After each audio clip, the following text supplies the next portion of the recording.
When the name General Nhlanhla Mkhwanazi echoes through South Africa's corridors of power, it carries both respect and controversy. But now, as whispers turn to debates within the African National Congress, ANC, the future of this seasoned police leader hangs in the balance. Inside closed rooms and hushed NEC meetings, a political storm brews, one that could redefine the country's security leadership and expose deeper fractures within the ruling party. For those unfamiliar, General Nhlanhla Mkhwanazi is not just another officer in uniform. He's a man whose leadership in the South African Police Service, SAPS, has weathered both praise and pressure. Once hailed for his discipline and commitment to integrity, he later became a lightning rod for controversy, especially when his firm stance on accountability clashed with political interests.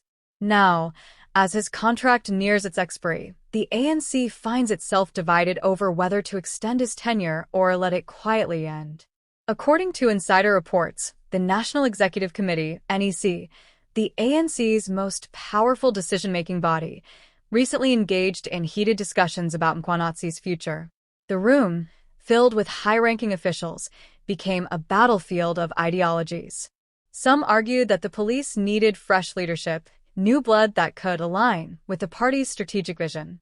Others countered that Mkhwanazi's departure would weaken public confidence in law enforcement at a time when corruption scandals continue to shake public trust. Sources close to the NEC described the atmosphere as tense, almost theatrical. Voices rose, hands pointed, and loyalties were tested. The debate wasn't just about one man's job. It was about control, influence, and the direction of South Africa's security apparatus. It was about whether the SAPS would remain independent or drift deeper under political management. Behind the scenes, President Cyril Ramaphosa faces mounting pressure.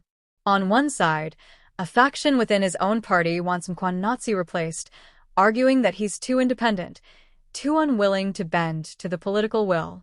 On the other, defenders of the general insist that removing him would signal that integrity has no place in the country's leadership. The president, sources say, has remained cautious, knowing that whichever side he chooses could create ripples across the party and the public. Observers note that this internal tug-of-war is symptomatic of a deeper crisis within the ANC, a struggle between reform and preservation. The old guard, still clinging to political dominance, often clashes with those who believe South Africa needs strong, apolitical institutions. And Mkhwanazi's case, though seemingly about a contract, symbolizes a much larger question. Can the ANC reform itself while staying in power? Those familiar with Mkhwanazi's career remember him as a no-nonsense leader who often placed justice above politics. His history includes moments of confrontation with powerful figures, times when he stood firm against questionable orders, and when he defended ethical policing even at personal cost. This independence has earned him admiration from the public, but suspicion from some within the ruling elite. Now, as his contract draws to an end, whispers have become public speculation. Some within the NEC reportedly feel Mkhwanazi's continued presence threatens their control over law enforcement networks. Others accuse his critics of using performance as an excuse for political maneuvering.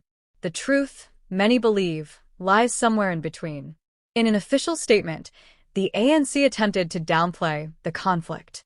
They denied allegations that external forces, possibly linked to business or political interests, were influencing the push to remove Mkhwanazi. They urged citizens not to fall for misinformation. But analysts quickly noted that the very need for such a statement proves the tension is real. Behind closed doors, some NEC members reportedly fear that ousting Mkhwanazi could backfire. It might trigger public outrage or even fuel opposition narratives ahead of the 2026 elections. Others worry that keeping him might embolden future leaders to challenge party authority.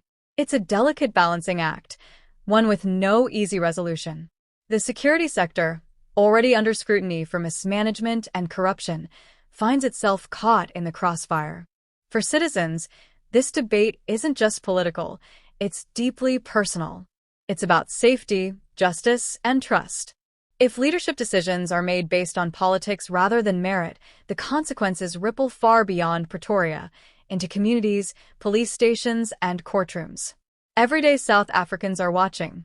Many still remember moments when crime soared while leaders argued. They want stability, honesty, and competence, not power games. And so, this debate over one man's contract has become a test of national values. Will the ANC prioritize the people's safety or its internal agendas? The divisions within the NEC are stark. Reports suggest that no consensus was reached in the latest meeting, leaving the issue unresolved. Some insiders describe it as an ideological split disguised as a personnel decision. For now, the final say rests with the presidency and cabinet, who must decide whether to renew or replace him. Public reaction has been swift and emotional. On social media, hashtags are trending. Many citizens have praised the general as one of the few remaining figures of integrity in law enforcement, urging Ramaphosa to renew his contract. Others, however, echo the party line that new leadership is needed to realign SAPS with modern strategies. Political analysts warn that the outcome of this debate could shape not only the police service, but the very nature of ANC governance. If Mkhwanazi is removed, it might embolden those who believe loyalty trumps performance. If he stays, it could mark a rare victory for institutional independence in a party long accused of overreach. It's not the first time internal factions have publicly fractured over leadership choices. Similar tensions surrounded the appointments of national commissioners and intelligence heads in the past. But this time, the stakes feel higher. As discussions continue, speculation grows that some NEC members are positioning themselves for the next electoral cycle, using high-profile decisions like this one to solidify their influence. In that context, Mkhwanazi becomes both a symbol and a pawn in a much larger game, one where integrity collides with ambition. For General Mkhwanazi himself, sources close to him say he remains calm, continuing his work as usual. Those who know him describe him as quietly resolute, aware that the politics around him are beyond his control. He's been in tougher positions before, one ally said. If his time ends, he'll leave with dignity. Meanwhile, the public remains skeptical. Many South Africans believe political leaders should focus on reforming the entire SAPS rather than debating one individual. The problem isn't just who leads, one citizen commented online. It's the system that keeps failing us. Still, the symbolism matters. In a country where so many leaders have been accused of corruption or complacency, the fate of one honest officer becomes a moral test. It challenges whether integrity can still survive in South Africa's politics. If this story moved you, please like this video, share your thoughts in the comments, and subscribe for more powerful real-life stories that uncover truth, challenge corruption, and give a voice to the people of South Africa. We were elected to serve the interests of our people.